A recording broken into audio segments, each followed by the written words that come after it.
Now, men experience various forms of trauma within their lives. The problem is that if they speak up on it, huh?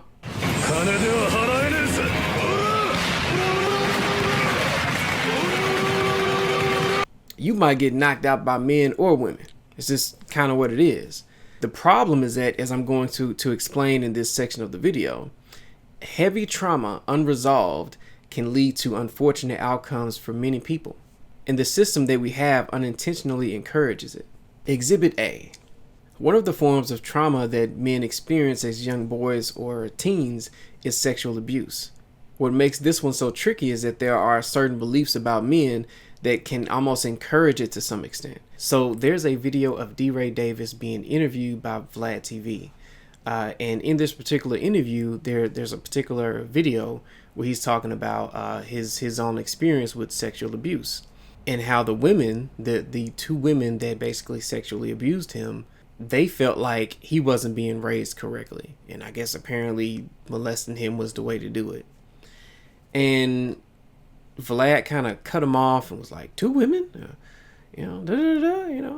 In more of a hype, exciting, cheering you on type of way, right? They laughed at his experience. Now, he is a comedian. He is known for telling jokes. He's a funny guy, and there could be a little bit of that in there where they're expecting to laugh at whatever he says. But if you listen to what the host was saying, he went deeper and was like, oh, two women? Yeah, man. It was like, if they were sitting next to each other, he would be like hitting his shoulder with his shoulder, The key thing to note is there was a disconnect between him being a grown man at that time, but him being an 11-year-old boy when that particular event happened, right? And a situation that he clearly did not want to happen. You could tell that it impacted him somehow, right? He clearly says that it impacted him. And I'm not trying to say that these people are evil. I'm just saying that this is where we are. This is how things have lined up for us. Part of this is the beliefs that are formed within our society. The belief that men are hypersexual by default. Now, for some people, it makes some sense. Men, it's kind of what it is. But for some people, it can be a go-ahead to view even little boys a certain way, as if that is by default their destiny. This is how you get a group of women kind of lusting after a little boy on social media, talking about, oh, he gonna be fine, and oh, we gonna do this to him, and all this other stuff. And I'm like, he's probably 3 or something. And then I came across one video that I'm not gonna post, and I'm not gonna add to this. Where it was a freaking woman twerking on a boy, and he had to be, 4, 5? That's not normal. And it was a whole group of people in there that apparently had no problem with it. The thing about this is that men have had this happen to them when they're young and not even really know how to process it, or that it's even wrong. When something heavily impacts you, especially at a young age, and there's no one around to help you process it in a healthy way, then that pain has to go somewhere. It's almost instinct for our minds or bodies to try to find some type of balance, right? For instance, when you're about to fall, it's almost instinct for you to try to grab a hold of something in order to find balance so that you don't fall, so that you can have control over your situation. The same thing applies to trauma. When trauma creates an imbalance in your mind, then after a while, you can be tempted to grab a hold of anything in order to find some sort of stability or control over your situation, or to even just numb yourself from it. When that happens to anybody, when there's no one around to help them through that experience, then it's possible that they could lean into more destructive ways of coping with that particular trauma, which Richard Pryor Jr. explains in this particular clip. From releasing these stories and telling these stories, were you able to trace back and discover where the addiction came from, or why you may have started using drugs? Yeah, actually, because I didn't think me being molested when I was younger a lot. I didn't think that it would have had an impact on me. I didn't think people taking advantage of me sexually when I was underage had an impact on my life. I didn't think any of those things had an impact on anything until I started doing the book. And it was like light bulbs going off. Oh my gosh, this is probably why you did this. This is probably why you stayed doing this, and all those things. And it's different. It's weird how people look at when a male goes through being sexually abused, it's like, did they ask for it, did they want it? Versus a female the same age going through it, it was like, oh, she's being taken advantage of. And I think that's one thing that's like really a sad slope that we're on when we deal with young boys that go through this thing. That's why you don't get a lot of people that want to talk about what they've gone through, because they're immediately attacked and said, well, what did you do to bring this on to yourself? When you could have a girl the same age go through the exact same thing, and it's like how horrible of a thing that they went through, had to endure that. And I think the dynamics of it need to change as far as the way we look at young men who go through what I went through. A person's reaction to trauma doesn't have to be addiction. It can also be aggression, as Kevin Gates and Mike Tyson explain in this next clip.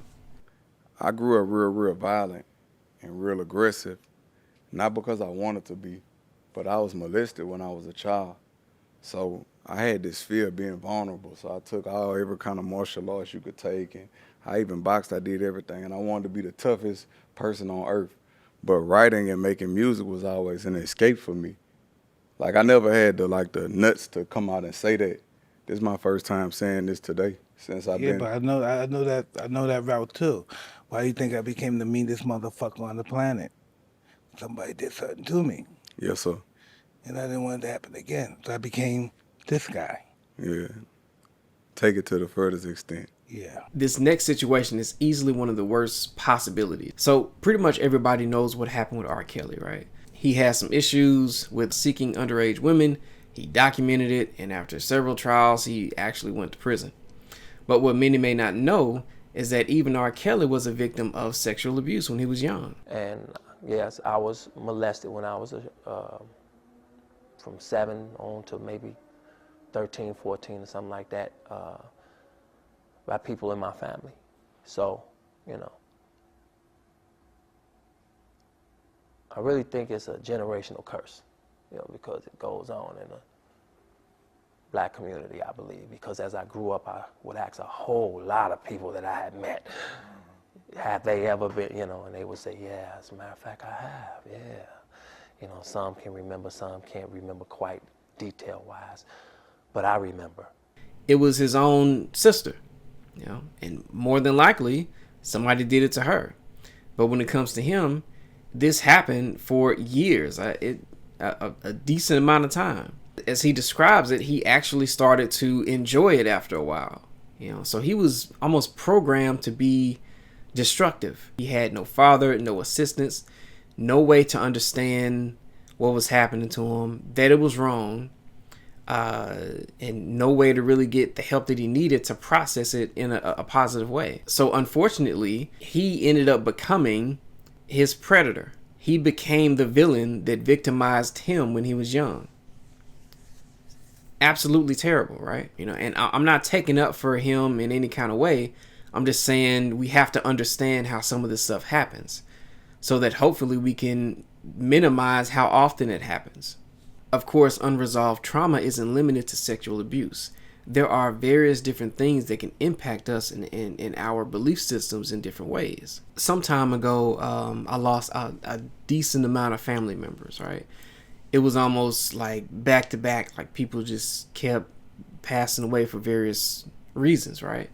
3 of them were taken from this world. 1 took himself from this world, and 1 died of natural causes. So 2 of them were younger than me. And because of how I grew up, certain beliefs that I had, I felt responsible for them to some extent. And because of that responsibility that I felt within myself, it wasn't factual, just something that was within me. I felt like it was my fault somehow, right?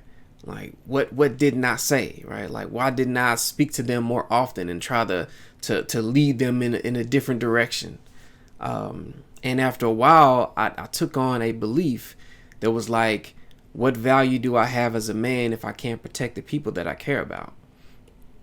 And protection isn't just physical, right? It's mental as well. It's like advice. It's like, hey, this is that, da da da.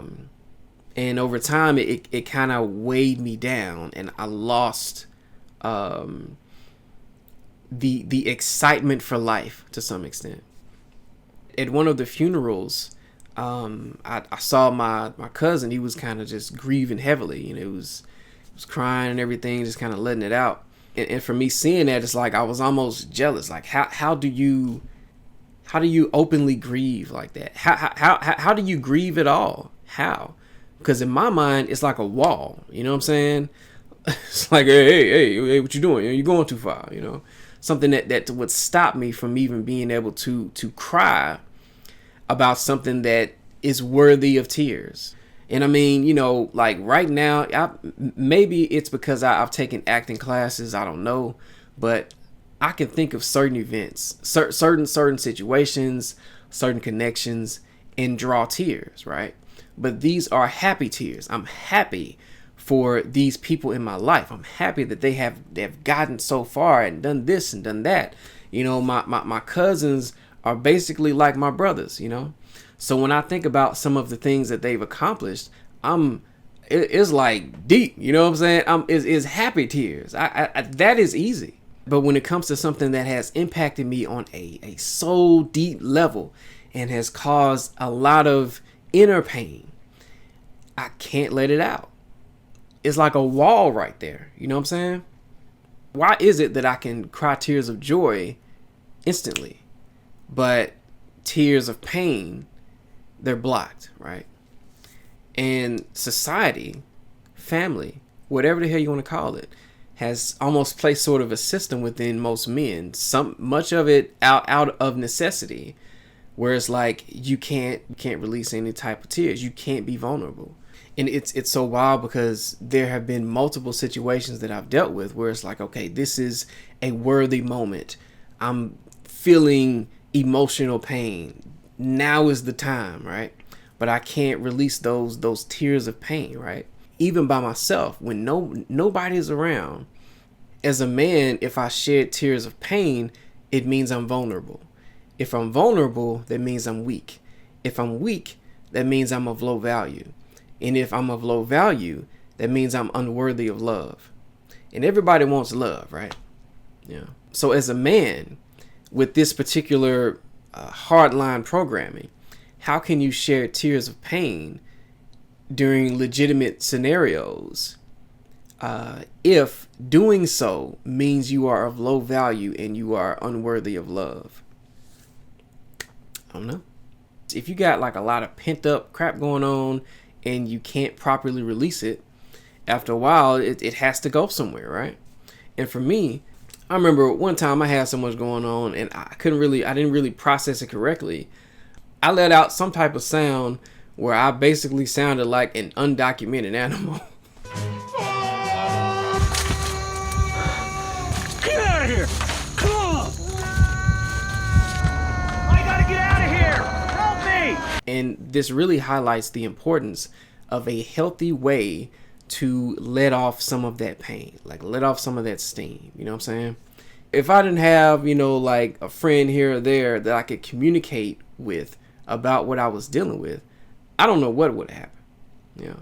Because it was so much caked up from childhood, teenage life, and adult life, where it just got to the point where it was a lot to handle at the same time. So I had to be able to even just talk about it, just to get some of it off, just to get it out and be like, hey, this happened to me. And the person I'm talking to doesn't treat me like shit because I'm dealing with something. That was a lot, like by itself. So healthy ways to deal with what's happening. Many times heavy trauma that's unresolved can end up pulling our strings from behind the scenes, right? It ends up being a puppeteer within the corners of our minds. Next thing you know, you have an addiction that you for some reason need but can't remember why. You have this anger and need to defend yourself, but you can't place the origin. You feel low value and unworthy of what you truly desire in this life, and the reason why is buried so deep that it's hidden even from yourself. We see people like Kevin Gates and Mike Tyson, and some might think that their pain is a major component to their story, and that may be true. What I also think is that there are plenty of people that end up succumbing to their pain, because they don't see a foreseeable way out of that particular issue. So what do we do about it, right? What are the potential solutions to the many problems that I've laid out in this video? Well, that's what this next section is for, so stay tuned, and yeah, I'll see you in part 3.